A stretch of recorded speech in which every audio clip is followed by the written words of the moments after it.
இந்த வீடியோ எந்த loan app bank அல்லது ஃபினான்ஷியல் சர்வீஸையும் ப்ரமோஷன் செய்யவில்லை. இது கல்வி மற்றும் பொது தகவல் நோக்கத்திற்காக மட்டும். வணக்கம் நண்பர்களே, welcome to loan app Tamil. நான் உங்கள் விஸ்வநாதன். நம்ம சேனல்ல நிறைய லோன் அப்ளிகேஷன்ல லோன் எடுக்கிறீங்க. ஒருவேளை லோன் எடுத்து அந்த லோனை கட்ட முடியலன்னா முதல்ல இந்த தவறை பண்ணிடாதீங்க.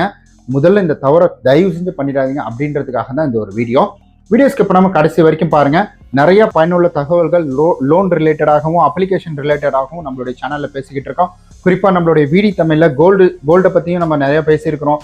லோனை பற்றின இன்டெப்தா நிறைய விஷயங்கள் இருக்கு, ஏபிஆர் இருக்கு, ஸோ லோன்ல வந்து இஎம்ஐ ஆப்ஷன், இந்த மாதிரி நிறைய விஷயங்கள் இருக்கு. அதெல்லாம் நம்ம அங்கிருந்து தெளிவா பேசிக்கிட்டு இருக்கோம். மறக்காம அதெல்லாம் போய் பார்க்கலாம், பாத்துங்க.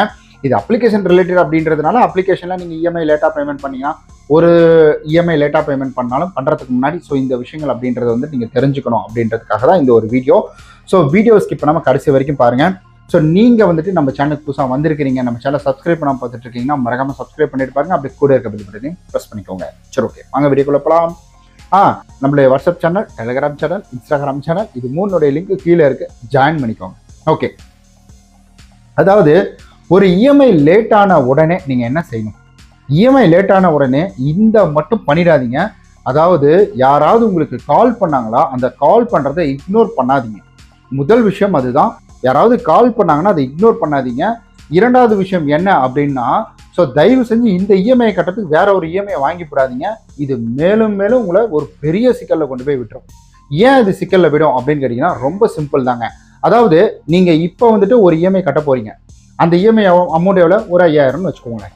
ஸோ இப்போ உங்களுக்கு வரக்கூடிய வருமானம் வரல, இல்லை ஏதாவது ஒன்று வேலைக்கு போல, உடம்பு சரியில்லை, ஏதாவது நடந்து போச்சு. அப்போ இப்போ ஒரு 5000 ரூபா நீங்க லோன் எடுத்து கட்டுறீங்க. இப்போ அடுத்த மாதம் நீங்கள் என்ன பண்ணணும்?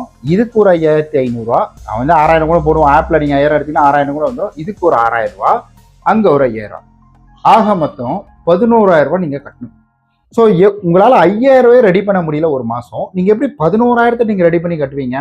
நல்லா யோசிச்சு பாருங்களேன். ஸோ அப்போ அந்த இடத்துல என்ன ஆகும் அப்படின்னு கேட்டிங்கன்னா உங்களுக்கு மிகப்பெரிய ஒரு பேர்டன் அப்படின்றது வரும். நீங்கள் அங்கே, அதனால தான் நான் சொன்னேன், முதல் முறை உங்களுக்கு கால் வருதுன்னா அந்த காலை அட்டன் பண்ணி நீங்கள் வந்துட்டு அவங்கள்ட்ட பேசுங்க. இது போல் என்னுடைய சூழ்நிலை இப்படி இருக்குது அப்படி இருக்குன்னு அந்த சூழ்நிலையை எடுத்து சொல்லி எனக்கு ரீஸ்ட்ரக்சர் கொடுங்க, இல்லை வந்துட்டு எனக்கு மொரட்டோரியம் கொடுங்க அப்படின்றத கேளுங்க அப்படின்னு நான் சொல்கிறேன். ஸோ இதை நீங்கள் கேட்டால் மட்டும்தான் உங்களுக்கு அங்கே அவங்க ஏதாவது ஒரு ஆப்ஷன் இருந்தால் கொடுப்பாங்க, இல்லை டைம் கொடுப்பாங்க. தயவு செய்து ஒரு கடனை வாங்கி இன்னொரு கடனை அடைக்கிறது அப்படின்ற ஒரு கான்செப்டுக்குள்ளே போயிடாதீங்க. ஏன்னா நான் இந்த ஃபீல்டில் 8 வருஷமாக இருக்கேன். என் அனுபவத்தை வச்சு தான் அதை சொல்கிறேன். ஸோ இது ஃபினான்ஷியல் அட்வைஸ்லாம் கிடையாது, என்னுடைய அனுபவத்தை வச்சு சொல்கிறேன். ஸோ இந்த மாதிரி பண்ணவங்க முக்கால்வாசி பேர் இல்லை, 99% வந்துட்டு அவங்க என்ன பண்ணுறாங்கன்னா மேலும் மேலும் கடன்லேயே போயிடுறாங்க. ஸோ அவங்க என்கிட்ட புலம்பல் அதை தான் நான் உங்கள்கிட்ட சொல்கிறேன். ஸோ என்னால் இதை வந்துட்டு மீடியாவில் பேச முடியுது, அதனால் நான் உங்கள்கிட்ட பேசுகிறேன். ஸோ ஒரு லோன் கட்ட முடியலன்னா ஃபர்ஸ்ட் ஆஃப் ஆல் பயப்படாதீங்க, தைரியமாக இருங்க. ஸோ அது ஒன்றும் ஒரு பெரிய பிக்கஸ்ட் மிஸ்டேக் அப்படின்றது கிடையாது. அது நம்மளால சரி பண்ண முடியும். அதே போல் அதை அலட்சியமாகவும் விட்டுறாதீங்க. ஸோ லோனு தானே பார்த்துக்கலாம், நம்ம லோன் ஆப் தமிழ்லேயே தம்பி சொல்லிட்டாப்ல, விஸ்வா சொல்லிட்டாப்ல, அப்புறம் என்ன அப்படின்ற மாதிரிலாம் போயிடாதீங்க. நான் என்ன சொல்கிறேன்னா, அதை அலட்சியமாகவும் விடக்கூடாது, அதை பார்த்து பயப்படவும் கூடாது.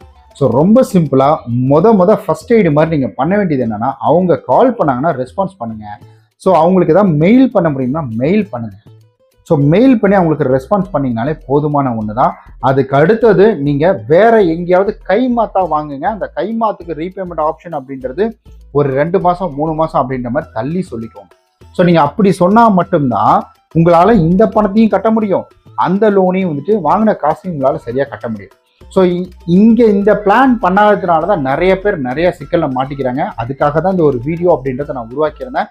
இந்த வீடியோ உங்களுக்கு பயனுள்ளதாக இருக்கும்னு நான் நம்புறேன். இந்த வீடியோ பிடிச்சிருந்தா லைக், சப்ஸ்கிரைப், ஷேர், கமெண்ட் எல்லாமே பண்ணிடுங்க. வேற ஏதாவது கேள்விகள் இருந்துச்சுன்னா, லோன் ரிலேட்டடான கேள்விகள் இருந்துச்சுன்னா கீழே மறக்காம கமெண்ட் பண்ணுங்க. ஸோ நன்றி, வணக்கம், பாய்.